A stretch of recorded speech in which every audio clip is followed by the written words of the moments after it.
নমস্কার প্রিয় বন্ধুরা, বেঙ্গলি সলিউশন ইউটিউব চ্যানেলে তোমাদের সকলকে স্বাগত। তো তোমরা জানো বিহার স্টেট বেঙ্গলি এক্সামের বিষয়গুলি নিয়ে আমি ধারাবাহিক এবং সহজ সরল কিছু আলোচনা রাখছি।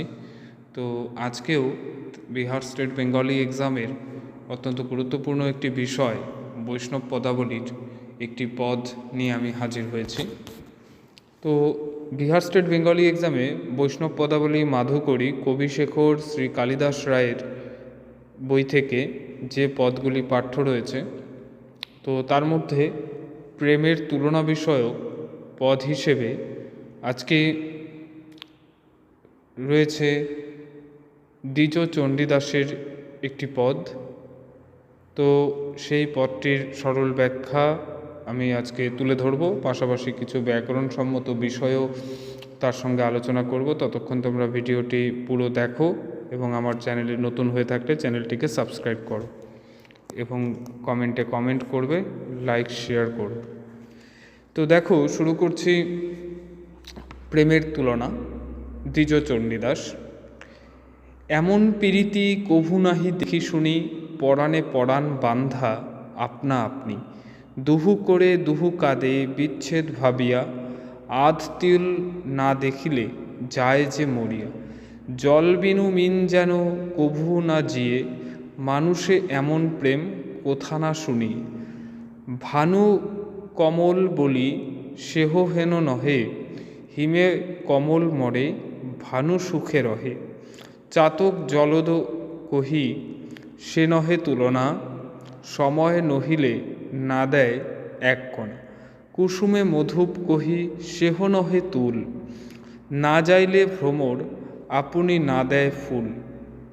কিছার চকর চাঁদ দুহু সম নহে, ত্রিভুবনে হেন নাহি চণ্ডীদাস কহে। তো এই হচ্ছে পুরো পদ। এবার পদটির সরল ব্যাখ্যা আমি তোমাদের কাছে তুলে ধরছি।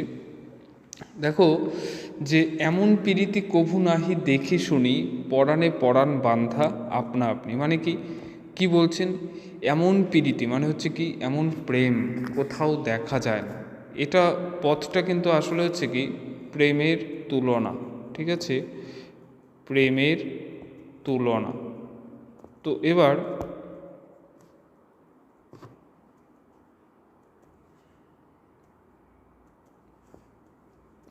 এখানে দেখো যে কি রয়েছে, প্রেমের তুলনা, যে এমন ভালোবাসার দৃষ্টান্ত কোথাও দেখা যায় না, পরাণে পরাণ বান্ধা আপনা আপনি, মানে যেখানে হচ্ছে কি প্রাণ, দুজনের প্রাণ হচ্ছে কি একজনের প্রাণ আরেকজনের প্রাণের সঙ্গে পুরো হচ্ছে কি পুরো যে গভীরভাবে জড়িয়ে।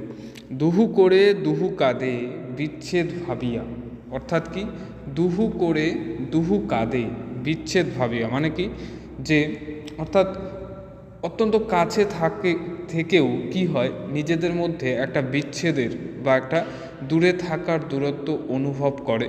তো সেটাই বলছে যে দুহু করে দুহু কাঁদে বিচ্ছেদ ভাবিয়া, আধ তিল না দেখিলে যায় যে মরিয়া, মানে কি আধ তিল অর্থাৎ সামান্য সময়ের জন্য বা কিছু সময়ের জন্য না দেখলেও যেন চোখে হারায়, এরকম হচ্ছে কি ভালোবাসা। আধ তিউল না দেখিলে যায় যে মরিয়া। জল বিনু মিন যেন কভু না জিয়ে, মানে জল ছাড়া যেমন মাছ বাঁচতে পারে না, তেমনই হচ্ছে কি মানুষে এমন প্রেম কোথা না শুনিয়ে, তেমনই হচ্ছে কি মানুষের মধ্যেও এরকম প্রেম রয়েছে, এটাও কোনোদিনও বা কোথাও শোনা যায়নি। সেটা কীরকম? ভানু কমল বলি সেহ হেন নহে, অর্থাৎ কি যে সূর্যের সঙ্গে পদ্মের একটা বেশ সম্পর্ক রয়েছে, যে সূর্য উঠলেই পদ্ম ফুটবে, কিন্তু এখানে সেই তুলনাও হচ্ছে দেওয়া যায় না। তাহলে ভানু কমল বলে সেহ নহে তুল, অর্থাৎ কি সেহ নহে, অর্থাৎ ভানু আর কমল বলি সেহ হেন নহে, মানে কি সূর্য আর হচ্ছে কি পদ্মের সম্পর্কের সঙ্গেও একে বলা যায় না। তারপর কি বলছে, হিমে কমল মরে ভানু সুখে রহে। তাহলে সূর্য আর পদ্মের সম্পর্ক কেন আসে না? কারণ যে সূর্য তো ওঠেই, সূর্য ওঠে, কিন্তু কি যে শীতের সময় হচ্ছে কি কমল মানে পদ্ম মরে যায়, তাহলে কি সূর্য সুখে থাকে। অর্থাৎ কি বলছে যে সূর্য আর কমলের পরস্পরের প্রতি যে ভালোবাসার কথা আমরা বলে থাকি বটে, কিন্তু রাধাকৃষ্ণের প্রেমের তুলনায় সে ভালোবাসা কিছুই নয়। কারণ হচ্ছে কি শীতের সময় পদ্ম যখন মরে যায় সূর্য তখনও কিন্তু দিব্যি সুখে থাকে। যেন যে প্রেমে কি হয় একজন আরেকজনের সুখ দুঃখকে নিজের করে নিতে না পারে, সে প্রেমের সঙ্গে এই প্রেমের কোনো তুলনা হতে পারে কি? কখনোই পারে না, সেটাই বলেছে। এরপর চাতক জলদ কহি সেহ নহে তুলনা। চাতক পাখি হচ্ছে কি চাতক জলদ কহি সেহ নহে তুলনা, সময় নহিলে সে না দেয় এক কোণা। অর্থাৎ চাতক পাখি আর জলদ মানে কি? জলদ মানে হচ্ছে মেঘ, জল দান করে যে, উপপদ তৎপুরুষ সমাস। কহি সেহ নহে তুলনা, অর্থাৎ চাতক আর সেই মেঘের যে সম্পর্ক সেটাও এখানে তুলনা করা যায় না। কেন? কারণ হচ্ছে সময় না হলে সে কি মেঘ একটু হচ্ছে জল দেন। তাহলে কি চাতক এবং মেঘের পরস্পরের প্রতি ভালোবাসার যে সম্পর্ক সেই কথা আমরা বলে থাকি, কিন্তু এই প্রেমের রাধাকৃষ্ণের প্রেমের সঙ্গে তাকে তুলনা করা যায় না। কারণ কি? কারণ হচ্ছে বর্ষাকাল না আসলে কখনো হচ্ছে কি মেঘ চাতককে এক বিন্দু জলও দেয় না। অর্থাৎ যে কি এই প্রেম সাময়িক, তার মানে কি নিত্যকালের প্রেম নয়। তার মানে চাতক আর মেঘের প্রেমটা নিত্যকালের প্রেম নয়, কিন্তু রাধাকৃষ্ণের প্রেম হচ্ছে নিত্যকালের প্রেম। এরপর কুসুমে মধুপ কহি সেহ নহে তুল। অর্থাৎ কুসুম মানে ফুল, মধুপ মানে কি? মধুপ মানে হচ্ছে মধু পান করে যে। মধুপ মানে কি? মধু পান করে যে, অর্থাৎ মৌমাছি, উপপদ তৎপুরুষ সমাস মধুপ। যে কি কুসুমে মধুপ কহি সেহ নহে তুল, অর্থাৎ ফুল আর মৌমাছির সম্পর্কের সঙ্গে বলবো সেটাও হচ্ছে বলা যাবে না। কেন বলা যাবে না? কি বলছে? না যাইলে ভ্রমর আপনি না দেয় ফুল। অর্থাৎ কি ভ্রমর অর্থাৎ মৌমাছি ফুলের কাছে না গেলে ফুল কখনো তাকে মধু দেয় না।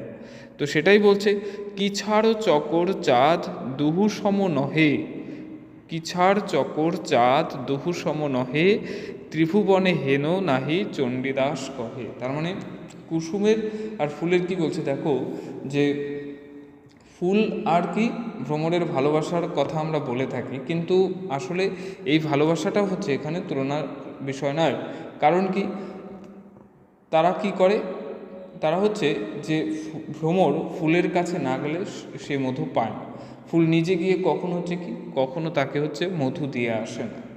তো এই যে হচ্ছে কি এই জন্য কি এই প্রেমে দুজনের সমান আগ্রহ নেই, কিন্তু হচ্ছে কি রাধাকৃষ্ণের প্রেম অর্থাৎ জীবাত্মার পরমাত্মার যে অপার আকর্ষণ, সেই আকর্ষণ কিন্তু এদের কারোর সঙ্গেই হচ্ছে তুলনার বিষয় নয়।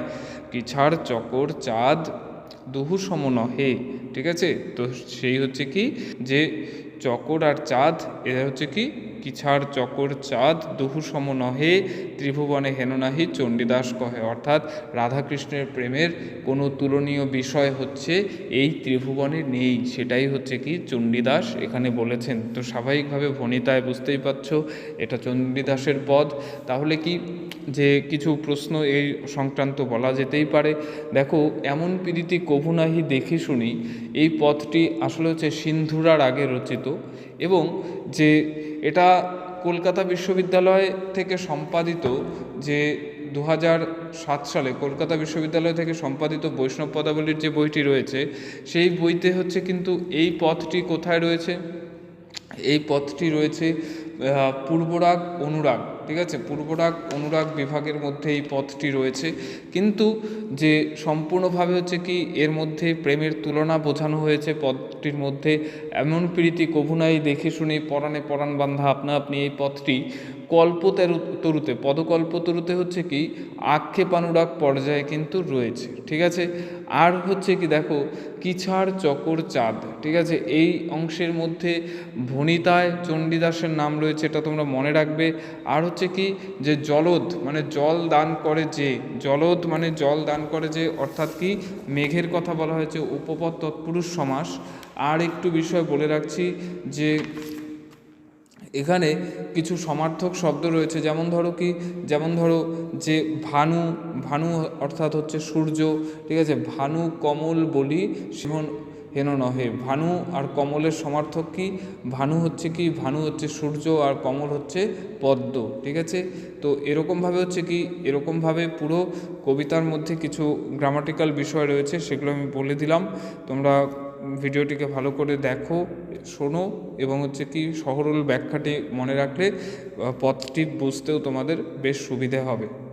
তো ততক্ষণ তোমরা ভিডিওটি সঙ্গে থাকো, ভিডিওটিকে লাইক, কমেন্ট এবং শেয়ার করো। ধন্যবাদ।